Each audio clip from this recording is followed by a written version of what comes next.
আপনি কি আপনার আধার কার্ডে দেওয়া ঠিকানা বাতিল করে নতুন ঠিকানা যোগ করতে চান? তাহলে এই ভিডিওটি আপনার জন্য। আজ আমরা শিখব কিভাবে আপনি মোবাইল বা কম্পিউটারের মাধ্যমে আপনার আধার কার্ডের পুরানো ঠিকানা বাতিল করে নতুন ঠিকানা যোগ করতে পারবেন। আগে আপনাকে আধার সংক্রান্ত যে কোনো কাজের জন্য আগে থেকে অ্যাপয়েন্টমেন্ট নিয়ে আপনাকে আধার সেবা কেন্দ্রের লাইনে দাঁড়াতে হতো। বর্তমানে আপনাকে আর আধার সেবা কেন্দ্রে যেতে হবে না। আপনি ঘরে বসেই মোবাইল ফোনের মাধ্যমে আধার সংক্রান্ত বিভিন্ন কাজ করতে পারবেন। কিভাবে করবেন চলুন শুরু করা যাক।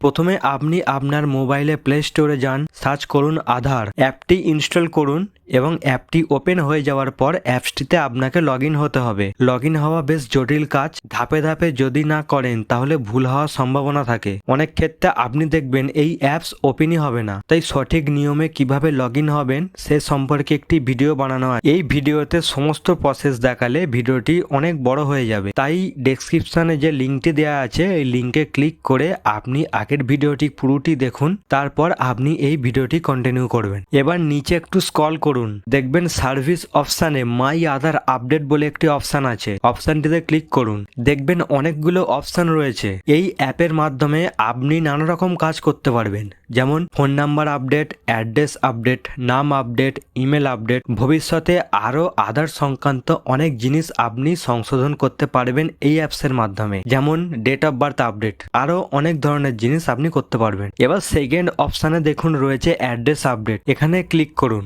এখানে দেখাচ্ছে যে আপনার অনুরোধটি 5 মিনিট পর গ্রহণযোগ্য হবে। নিচে দেখাচ্ছে দেখুন processing time 30 days, processing fees 75 টাকা লাগবে। রিকোয়ারমেন্ট লাগবে আধার অ্যাড্রেস প্রুফ হিসেবে যে কোনো একটি ডকুমেন্ট। এবার নিচে দেখাচ্ছে প্রসেসটা কিভাবে হবে। প্রথমে আপনাকে আপনার অ্যাড্রেস প্রুফ হিসেবে যে কোনো একটি ডকুমেন্ট সিলেক্ট করতে হবে, তারপর ডকুমেন্টটি আপলোড করতে হবে, তারপর একবার সব চেক করতে হবে, তারপর পেমেন্ট করতে হবে। তারপর আপনার রিকোয়েস্টটি কমপ্লিট হয়ে যাবে। সবকিছু দেখার পর আমরা কন্টিনিউতে ক্লিক করব। প্রথম বক্সে আপনাকে ডকুমেন্ট সিলেক্ট করতে হবে, তারপর নিচের ক্রাইটেরিয়া লেখা রয়েছে সেগুলো আপনাকে ফলো করতে হবে। দেখুন এখানে বলা হয়েছে যে ডকুমেন্টে আপনি যে ছবিটি দেবেন সেটি অবশ্যই পরিষ্কার হওয়া দরকার। ছবিটি তুলতে হবে ভালো আলোতে, এমনটাই এখানে লেখা রয়েছে। এবার আপনাকে ডকুমেন্ট সিলেক্ট করতে হবে। তার জন্য সিলেক্ট ডকুমেন্ট বক্সের ডান দিকে যে টিক চিহ্নটি রয়েছে সেটিতে ক্লিক করুন। তারপর বিভিন্ন ধরনের ডকুমেন্ট অপশন আসবে যেগুলো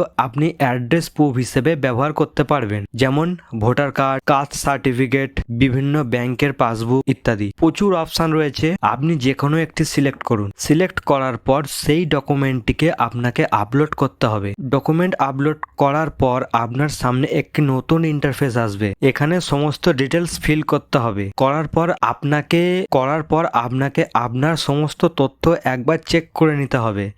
দেখার পর কন্টিনিউতে ক্লিক করুন। এবার আপনার কাছে পেমেন্ট করবার জন্য অপশান আসবে। 75 টাকা পে করলেই কিছু সময়ের মধ্যেই আপনার আধার কার্ডে অ্যাড্রেস আপডেট হয়ে যাবে। আপনার আধার কার্ড আপনি ডিজিটাল ভাবে ডাউনলোড করতে পারবেন। এখানে বলা হয়েছে 30 দিনের মধ্যে আপনার পোস্ট অফিসের মাধ্যমে আপনার বাড়িতে আধার কার্ড চলে আসবে। তো বন্ধুরা, এই ছিল খুব সহজভাবে আধার কার্ডে অ্যাড্রেস চেঞ্জ করার পুরো প্রক্রিয়া। ভিডিওটা যদি আপনার কোনো রকম কাজে লাগে তাহলে একটি লাইক করবেন। এমন সহজ তথ্য পেতে চ্যানেলটি সাবস্ক্রাইব করুন। ধন্যবাদ।